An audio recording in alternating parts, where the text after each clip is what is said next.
Hello guys guys आज मैं फिर से आ गया हूँ आपको ये सिखाने कि इंग्लिश का न्यूज़पेपर कैसे पढ़ते हैं। तो चलिए वीडियो को शुरू करते हैं।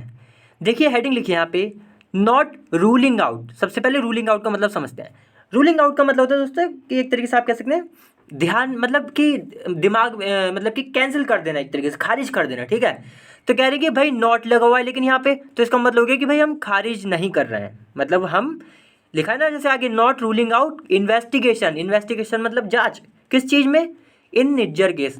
तो जो निज्जर केस जो है उसमें जो जांच है उसको हम ऐसा नहीं है कि साइड में कर रहे हैं, उसको हटा रहे हैं, उसको कैंसिल कर रहे हैं, उसको रिजेक्ट कर रहे हैं, उसको खारिज कर रहे हैं, ऐसा नहीं है। कब तक नहीं है वो इफ़ बताएगा। तो इफ़ एविडेंस इज प्रोवाइडेड, तो भाई एविडेंस का मतलब होता है सबूत। तो अगर सबूत इज प्रोवाइडेड, इज प्रोवाइडेड का मतलब हो गया कि अगर उपलब्ध करवाए जाते हैं, मतलब कि अगर सबूत दिए जाते हैं। प्रोवाइड का मतलब आप यहाँ पे समझ लिए गिव करना, ठीक है, देना। तो अगर सबूत दिए जाते हैं, प्रोवाइड करवाए जाते हैं, उपलब्ध कराए जाते हैं, तो हम जो इन्वेस्टिगेशन है वो कर लेंगे। इस लाइन का ये मतलब हुआ। लेकिन अगर कोई एविडेंस ही नहीं है दोस्तों तो जांच किस बात की, ये बात बोली गई है। ठीक है, इसलिए लिखा है नॉट रूलिंग आउट, कि हम रूल आउट नहीं कर रहे हैं, यानी कि जो इन्वेस्टिगेशन जो जांच है उसको खारिज नहीं कर रहे हैं निज्जर केस में, अगर इन्वेस्टिगेशन जो एविडेंस है वो प्रोवाइड किए जाते हैं। ये बात किसने बोली? सेज जयशंकर। तो दोस्तों जो हमारे जयशंकर है दोस्तों, एक्सटर्नल अफेयर के जो अफेयर्स मिनिस्टर जो है जयशंकर, उन्होंने ये बात बोली। ठीक है, देखिए अब यहाँ से पढ़ते हैं। मैं नीचे कैमरा लगा लेता हूँ। सो गाइज मैंने नीचे कैमरा लगा लिया। और दोस्तों मैं आपको एक बात और बता दूं कि यहाँ पे मैं रोज़ ऐसी वीडियो डालता हूँ इस चैनल पर। तो आप अगर नए हैं तो सब्सक्राइब जरूर कर ले, क्योंकि बहुत ही इंपॉर्टेंट वीडियो डालूँ जिसमें मैं इंग्लिश का न्यूज़पेपर पढ़ना सिखाता हूँ। तो सब्सक्राइब जरूर कर ले।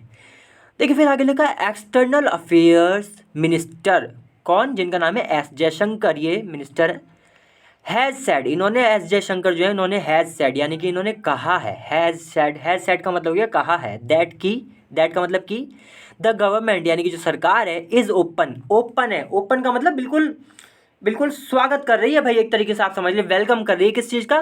To the idea of investigation, यानी कि जांच करने का जो आइडिया है इसका बिल्कुल स्वागत कर रही है। और जांच किस चीज़ में? Into the killing of Canadian citizen, यानी कनाडा का जो सिटीजन था दोस्तों, जो नागरिक था वहाँ का, जिसका नाम निज्जर था ये, ठीक है। तो उसको मार दिया गया था ना, इसलिए लिखा है किलिंग। किलिंग का मतलब होता है मर्डर। तो जो मर्डर हुआ था कैनेडियन सिटीजन का, एंड खालिस्तानी सेपरेटिस्ट भी था ये। देखिए सेपरेटिस्ट का मतलब होता है जो किसी को अलग करना चाहे। सेपरेट का मतलब क्या होता है? अलग करना। अलग करने वाला को कह देंगे सेपरेटिस्ट। ठीक है, तो जैसे लिखा खालिस्तानी सेपरेटिस्ट, यानी कि एक खालिस्तानी देश बनाना चाहता है, तो ये अलग करना चाहता है इंडिया से, इसलिए सेपरेटिस्ट लिखा है। जिसका नाम था हरदीप सिंह निज्जर। तो इसको मारा गया था इस चीज़ में, इन्वेस्टिगेशन का जो आइडिया है कि भाई इसमें इन्वेस्टिगेशन कर लें, इसमें इस केस में। तो ये जो इन्वेस्टिगेशन का जो आइडिया है इसके लिए गवर्नमेंट ओपन है। ओपन का मतलब एक तरीके से ऐसे भी कह सकते, तैयार है, रेडी है। ठीक है, ये बोला गया है यहाँ पे। देखिए फिर आगे लिखा है, और हेडिंग हम पढ़ चुके थे हेडिंग में कि अगर प्रोवाइड कराए जाते हैं जो सबूत हैं वो तो रेडी है, और अगर सबूत है ही नहीं तो फिर किस बात की जाए। देखिए फिर आगे लिखा है कैनेडियन प्राइम मिनिस्टर, जो कनाडा के जो प्राइम मिनिस्टर हैं जिनका नाम है जस्टिन ट्रूडो, हैज़ सेड, इन्होंने कहा है। हैज़ सेड का मतलब कहा है। एजेंट्स ऑफ इंडियन गवर्नमेंट, यानी कि इंडिया की जो सरकार है उसके जो एजेंट्स हैं, वर बिहाइंड, बिहाइंड का मतलब पीछे थे। वर का मतलब हो गया थे, बिहाइंड का मतलब पीछे, तो वर बिहाइंड का मतलब हो गया पीछे थे। द किलिंग ऑफ निज्जर, यानी कि जो निज्जर, जो ये जो हरदीप सिंह ये जो भी है निज्जर, इसको जो मारा गया, जो खालिस्तानी सेपरेटिस्ट था दोस्तों, इसके जो मर्डर हुआ है, किलिंग का मतलब जो मर्डर हुआ, उसके पीछे इंडिया गवर्नमेंट के एजेंट थे, यानी कि इंडिया की सरकार ने कुछ लोग भेजे थे उसको मारने के लिए। ऐसा किसने कहा है? कनाडा के प्राइम मिनिस्टर ने कहा है। ठीक है, कहाँ पर? इन ब्रिटिश कोलंबिया में इसको मारा गया था। अर्लियर दिस ईयर यानी कि इस साल, ये जो साल चल रहा है इसमें पहले, इसलिए लिखा अर्लियर मतलब पहले, अभी बात बीत चुकी है तो। ठीक है, देखिए फिर आगे लिखा है मिस्टर जयशंकर, जो मिस्टर जयशंकर है वॉज स्पीकिंग। वॉज का मतलब यहाँ पे पता ही है, बहुत सिंपल था। स्पीकिंग का मतलब यहाँ पे काम चल रहा है, तो यहाँ पे इसका मतलब हुआ कि मिस्टर जयशंकर जो है वॉज स्पीकिंग, यानी कि बोल रहे थे एट रॉयल ओवरसीज़ लीग। तो दोस्तों रॉयल ओवरसीज़ लीग एक जगह है, ठीक है, तो वहाँ पर ये एक बिल्डिंग टाइप की है, वहाँ पर ये जयशंकर जो है बोल रहे थे। और ये कहाँ पर है? इन लंदन, लंदन में है ये। ऑन वेंसडे, वेंसडे यानी कि बुधवार को बोल रहे थे जयशंकर जो है हमारे। इवनिंग में लिखा है, तो यानी कि बुधवार की जो शाम थी, इवनिंग का मतलब शाम, तो बुधवार की जो शाम थी तब ये जयशंकर बोल रहे थे इस जगह पर। और ये जो यहाँ पे चल क्या रहा था वो लिखा है एट एन इवेंट, एक इवेंट हो रहा था। इवेंट का मतलब कार्यक्रम, तो एक कार्यक्रम चल रहा था यहाँ पे। उस जगह पर ये बात कर रहे थे। और ये इवेंट जो था किसके द्वारा ऑर्गेनाइज किया गया, ऑर्गेनाइज का मतलब कि किसने इसको अरेंज किया, किसने इसका पूरा बंदोबस्त किया, तो बाय आ यूके गवर्नमेंट थिंक टैंक। तो भाई एक यूके गवर्नमेंट का थिंक टैंक है, उसके द्वारा। थिंक टैंक दोस्तों उसे कहते हैं जो एक तरीके से आप कह सकते हैं जो एक्सपर्ट होता है किसी चीज़ में, जो अपनी राय रखते हैं, जिनकी सलाह ली जाती है, उनको ये थिंक टैंक कह देते हैं। विल्टन पार्क, ठीक है, and the Indian high commission, तो ये है इनके द्वारा ये क्या नाम है वो किया गया था, अरेंज किया गया था, इसको ऑर्गेनाइज किया गया था। देखिए फिर लगा वी आर नॉट रूलिंग, हम देखिए आगे लिखा है। अब देखिए क्या बोला है, जो मेन बात है वो यहाँ पे है। क्या बोला है भाई हमारे जयशंकर ने कि वी आर नॉट, हम नहीं हैं रूलिंग आउट। अच्छा, we are not ruling out यानी कि हम रूल आउट नहीं कर रहे हैं, मतलब ऐसा नहीं है कि हम साइड में कर रहे हैं इस बात को। किस बात को? एन इन्वेस्टिगेशन, कि भाई जांच उधर से आ रही है ना, उधर से कनाडा की तरफ से आ रही है कि भाई जांच कर लो, तो इंडिया की तरफ से बात करिए कि भाई ऐसा नहीं है कि हम ये कह रहे हैं जांच नहीं करेंगे, आप एविडेंस तो दें, ये बात है। तो we are not ruling out an investigation, हम जांच को ऐसा नहीं है कि साइड में कर रहे हैं। एंड लुकिंग, और देख रहे हैं, एट एनी थिंग, और किसी भी चीज़ पर देख रहे हैं, विच दे मे हैव टू ऑफर, जो कि इन्हें ऑफर करनी है। यहाँ पे इस बात को ही बोला जा रहा है जो एविडेंस है, कि भाई जो भी आप एविडेंस ऑफर करेंगे उस पर हम जांच करेंगे, लेकिन अगर आप एविडेंस ही ऑफर नहीं करेंगे तो जांच किस बात पे हम करेंगे, किस बात पे बेस, ये बात है। तो भाई इंडिया सही कह रहा है। देखिए फिर लिखा मिस्टर जयशंकर जो है हमारे टोल्ड, इन्होंने टोल्ड का मतलब बताया, किसको बताया? हिज इंटरव्यूअर, इंटरव्यूअर दोस्तों उसे कहते हैं जो इंटरव्यू लेता है, ठीक है।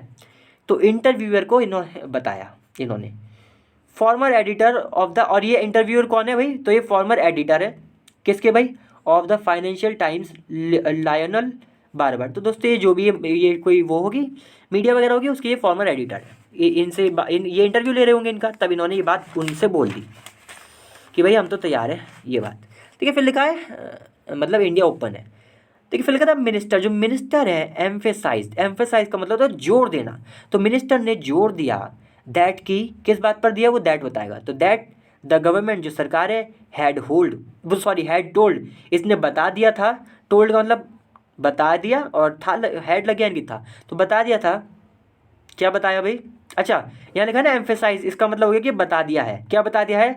The Canadian government, Canadian government को बता दिया है दैट की इट वुड कंसिडर, इट किसके लिए आया है? इट आया है इंडिया के लिए, ठीक है। मिनिस्टर एम्फेसाइज कहा ना, तो कि भाई इट वुड कंसिडर, कंसिडर का मतलब ध्यान में रखना, तो ये ध्यान में रखेगी एनी एविडेंस, यानी कि कोई भी अगर एविडेंस दिया जाता है कनाडा की तरफ से, तो उसको ऐसा नहीं है कि उस पर नज़र नहीं मारी जाएगी, उसको देखा जाएगा, उस पर जाँच की जाएगी, इसलिए लिखा है consider. That was shared by them, और ये एविडेंस कौन सा को? जो कि इनके द्वारा शेयर किया जाता है, मतलब वही बात हो गई कि वो शेयर करेंगे तो हम जांच करेंगे। देखिए फिर लगा ही सैड, ही यानी कि जो मिनिस्टर है हमारे, उन्होंने सैड कहा। ही कंटिन्यूज, कि वो जारी रखते हैं। टू आर्टिकुलेट, आर्टिकुलेट का मतलब होता है दोस्तों, हम कई बार ऐसे बोलते हैं ना, मैं बिल्कुल साफ साफ कहता हूँ ये बात, कोई शक ही नहीं छोड़ता, बिल्कुल ऐसे। हम कई बार में सुना होगा कि मैं एकदम साफ साफ कहता हूँ भाई कि मैं नहीं जाऊँगा वहाँ पे, इस तरीके से हम बोलते हैं ना, उसी चीज़ को हम आर्टिकुलेट कहते हैं, ठीक है। अच्छी इंग्लिश में अगर आप बोलना चाहें तो इसको हम बोलते हैं आर्टिकुलेट। तो जैसे लिखा ही सैड, इन्होंने कहा, ही कंटिन्यूज, कि भाई वो जारी रखते हैं। टू आर्टिकुलेट, आर्टिकुलेट करना यानी कि ये साफ साफ कहना जारी रखते हैं, ठीक है। फिर देखिए आगे लिखा है आर्टिकुलेट दिस, यानी कि यही जो बात है कि भाई आप एविडेंस से तब जांच करेंगे, तो ये जो बात एकदम साफ साफ कहना जारी रखा है इन्होंने to his Canadian counterpart, जो इनके कनाडा के काउंटर पार्ट थे। काउंटर पार्ट दोस्तों ऐसे व्यक्ति को कहते हैं जो सेम पोजीशन पर होता है। जैसे मान लीजिए मोदी जी हमारे पीएम है, तो अगर किसी और देश का भी कोई पीएम होगा तो मोदी जी और जो उस देश का पीएम है वो एक दूसरे के काउंटर पार्ट है, ठीक है। तो पीएम ये एक दूसरे के काउंटर पार्ट हो गए, चीफ मिनिस्टर एक दूसरे के काउंटर पार्ट हो गए, मिनिस्टर एक दूसरे के काउंटर पार्ट हो गए, ऐसे होता है। तो जैसे यहाँ लिखा है कि इनका जो काउंटर पार्ट था वो कौन था? Foreign minister Meloni jolly. तो दोस्तों ये जो भी है ये फॉरेन मिनिस्टर है, ये काउंटर पार्ट थे। तो इनसे इन्होंने साफ साफ बोल दी, मतलब इनको एकदम साफ साफ कर दिया। ठीक है, फिर एक मिस्टर जयशंकर, जो मिस्टर जयशंकर है कैटेगोरिकली, कैटेगोरिकली का भी मतलब दोस्तों यही होता है साफ साफ, एकदम क्लियर, बिल्कुल डाउट ना छोड़ना। तो मिस्टर जयशंकर कैटेगोरिकली यानी कि एकदम साफ साफ डिनाई कर दिया, यानी कि खारिज कर दिया। क्या खारिज कर दिया? दैट की ही हैड सीन, कि इन्होंने देखा है। क्या देखा है भाई? एनी एविडेंस, कि भाई इन्होंने कोई भी एविडेंस देखा, इस बात को इन्होंने खारिज कर दिया कि भाई मैंने कोई भी एविडेंस नहीं देखा। फिर देखिए लिखा है that implicated India in the killing, और कैसा एविडेंस, कौन सा सबूत? दैट किसके लिए है, इस एविडेंस के लिए, कि यानी कि वो सबूत जो कि, दैट का मतलब क्या, जो कि इम्प्लीकेट करता है। इम्प्लीकेट का मतलब होता है दोस्तों किसी को किसी चीज़ में शामिल करना, खास तौर से कोई बुरी चीज़ में, जैसे क्रिमिनल की टाइप की चीज़ें होती हैं, जो इलीगल चीज़ें होती हैं। अगर आप किसी को किसी इलीगल चीज़ में शामिल करते हैं, किसी का नाम लेते हैं, किसी में शामिल करते हैं कि भाई ये भी व्यक्ति है, तो उसको इम्प्लीकेट करना कहते हैं। तो ये कह रहे हैं कि कोई भी ऐसा एविडेंस है ही नहीं, कोई भी ऐसा एविडेंस नहीं देखा मैंने भाई जो कि इंडिया को इम्प्लीकेट करे, यानी कि उसको शामिल करे किसमें, in the killing of Nijjar, यानी कि निज्जर का जो मर्डर हुआ है, जो किलिंग हुई है, उसमें इंडिया को शामिल करे, उसमें इंडिया का नाम है, ऐसा मैंने कोई भी एविडेंस नहीं देखा है। तो जांच की तो क्या ही बात करें। ठीक है, फिर लगा आस्क्ड, यानी कि जब पूछा गया, इसका देखिए ये बड़ा शॉर्ट में लिखा है, इसका मतलब हो गया आस्क्ड का मतलब सिंपल आप समझे, पूछा गया। इफ का मतलब है क्या, यहाँ पे दोस्तों इफ का मतलब अगर नहीं, इसका मतलब है क्या। ठीक है, तो पूछा गया क्या he had seen any indirect और डायरेक्ट एविडेंस, कि भाई इन्होंने कोई भी देखा है, क्या देखा है, इनडायरेक्ट या डायरेक्ट, या कि भाई कोई डायरेक्ट एविडेंस हो, डायरेक्ट सबूत हो इंडिया का इन्वॉल्व होने का, या कोई घुमा फिरा कर इनडायरेक्ट सबूत हो, ऐसा कोई सबूत देखा है जो कि लिंकिंग, जो कि जुड़ा हुआ हो द गवर्नमेंट ऑफ इंडिया, जो कि गवर्नमेंट सरकार की, जो है हमारी इंडिया की सरकार, उससे जुड़ा हुआ है, टू द किलिंग, जो मर्डर हुआ है उससे। ठीक है, तो वो कह रहे हैं कि ऐसा कोई भी आपने इनडायरेक्ट और डायरेक्ट एविडेंस देखा है जो कि गवर्नमेंट की जो जो जो जो अच्छा जो इंडिया की सरकार है उसको जोड़ रहा हो इसके मर्डर से, कोई भी आपने ऐसा सबूत देखा है। तो ही सैड, इन्होंने कहा नो, मैंने नहीं देखा। ठीक है, देखिए फिर लिखा वैन, यानी कि जब इन द यूएस, अमेरिका में, मिस्टर जयशंकर जो है हैड सैड, जब उन्होंने कहा था दैट की ही हैड स्पोकन, कि वही वो बात कर चुके हैं विद नेशनल सिक्योरिटी एडवाइज़र जेक जेक सुलीवैन। अब दोस्तों ये जो भी कोई हैं, ठीक है, इनसे ये बात कर चुके हैं, एंड सेक्रेटरी ऑफ स्टेट, और जो सेक्रेटरी है स्टेट के, जो सेक्रेटरी हैं जिनका नाम है एंटोनी ब्लिंकन, इनसे ये बात कर चुके हैं किस बारे में, बताएगा अबाउट, तो अबाउट द गवर्नमेंट्स व्यू, यानी कि जो सरकार है उसका जो व्यू है, उसका जो सोचना है, व्यू का मतलब क्या, जो सोचना है, उसके जो विचार है, उस बारे में बात कर चुके हैं। That Canada had a history, और क्या व्यू है कि भाई दैट का मतलब कि कैनेडा हैड अ हिस्ट्री, कि भाई कैनेडा की हिस्ट्री है, क्या हिस्ट्री है, ऑफ एनेबलिंग एक्सट्रीमिस्ट। एक्सट्रीमिस्ट दोस्तों उसे कहते हैं जो बहुत ही एक तरीके से कट्टर वाले विचार रखता हो, जो कि लोगों को पसंद नहीं आते। भाई कट्टर वाली चीज़ किसे पसंद आएगी, तो कोई बहुत कट्टर टाइप के विचार हो, कोई बहुत कट्टर टाइप का इंसान हो, रेडिकल हो, उसी को एक्सट्रीमिस्ट कहते हैं। ठीक है, तो कह रहे हैं कि भाई मैंने जो व्यू, ये जो व्यू था इस बारे में बात कर चुके हैं। व्यू क्या था गवर्नमेंट का, सरकार का, कि भाई कनाडा की तो हिस्ट्री रही है एक्सट्रीमिस्ट को अनेबल करने की। अनेबल का मतलब होता है दोस्तों अलाउ करना, कि उनको अलाउ करना, वो अपने जो करें वो करें वहाँ जाकर, ये बात है। देखिए फिर लिखा ही ड्वेल्ट का मतलब होता है दोस्तों रहना या ठहरना। तो भाई ही ड्वेल्ट, वो रहते था on this theme in London as well, इसी थीम पर वो रहता था, यही जो मतलब कट्टरपंथी ये सब एक्सट्रीमिस्ट वाली चीज़ें, इसी थीम पर ये लंदन में रहता था। एज वेल लिखा है, इसका मतलब भी। देखिए फिर लिखा डिप्लोमेट्स इंटिमिडेटेड, डिप्लोमेट्स जो है दोस्तों, जो हमारे मतलब वहाँ पे जो भी हमारे अधिकारी हैं उसमें, कमीशन वहाँ पे जो भी है, तो वहाँ पे वो कौन है, इंटिमिडेट है। इंटिमिडेट का मतलब हो गया वो डरे हुए हैं। ठीक है, तो ये बात किसी ने बोली है कि जो अधिकारी जो हमारे कनाडा में है भाई, जो वहाँ पे फॉरेन जो वो जाते हैं ना, क्या नाम है वो दोस्तों, जो आईएएस से नीचे होते हैं ना थोड़े, मुझे नाम याद नहीं आ रहा, जो भी होते हैं, तो वो डरे हुए हैं। फिर लिखा देखिए वी फील, हम महसूस करते हैं, दैट की कैनेडियन पॉलिटिक्स, जो कनाडा की पॉलिटिक्स है, हैज़ गिवन, उसने दिया है स्पेस, जगह, to violent and extreme political opinions, किसको दी है जगह भाई, कि ऐसे ओपिनियंस को, ऐसे विचारों को जो कि बहुत ज़्यादा वायलेंट है। वायलेंट का मतलब हो गया वही काफ़ी एक तरीके से लड़ाकू टाइप के हैं। ठीक है, बहुत हिंसा से भरे हुए हैं। एंड एक्सट्रीम, और बहुत ही ज़्यादा एक्सट्रीम है। एक्सट्रीम का मतलब वही बहुत ही ज़्यादा कट्टर है। ऐसे पॉलिटिकल व्यूज़ को, ऐसे पॉलिटिकल ओपिनियंस को हमें ऐसा लगता है कि भाई कनाडा की पॉलिटिक्स जो है वो जगह देती है। मतलब यहाँ पे ये बोला गया है कि भाई आप कोई एक्शन ही नहीं लेते उस पर, जो भी इंडिया के खिलाफ बातें चलती हैं वहाँ पे। देखिए फिर लिखा विच एडवोकेट, अब विच किसके लिए आया, यानी ये जो ओपिनियंस है, ये जो व्यूज़ हैं, ये जो विचार है, ये विचार क्या करते हैं, विच एडवोकेट, वो एडवोकेट करते हैं। एडवोकेट का मतलब होता है दोस्तों सपोर्ट करना, तो वो सपोर्ट करते हैं किसको, सेपरेटिज्म को। सेपरेटिज्म क्या होता है, वही किसी चीज़ का अलग होना। तो ये जो अलग होने की बात चलती है भाई खालिस्तान बना दो, ये सब इस चीज़ को सपोर्ट करते हैं फ्रॉम इंडिया, यानी कि इंडिया से अलग कर दो, इस बात को सपोर्ट करते हैं। इंक्लूडिंग, अब इसमें क्या शामिल है, इंक्लूडिंग थ्रू वायलेंट मीन्स, मतलब ये जो दोस्तों बताया था ना अभी कि पॉलिटिकल ओपिनियंस है ये यहाँ तक कि इसमें ये भी शामिल है, क्या शामिल है, इंक्लूडिंग थ्रू वायलेंट मीन्स का मतलब होता है मेथड। तो अगर वायलेंट तो भाई ऐसे तरीके भी इसमें शामिल है जो कि हिंसा को लेकर है, भाई किसी को मार दिया, किसी को इस तरीके की जो चीज़ें होती हैं उसको हम बोलते हैं वायलेंट मीन्स, यानी कि किसी को मार कर कुछ करा देना, इस तरीके के जो मेथड होते हैं, ठीक है। तो इसमें ये भी शामिल है।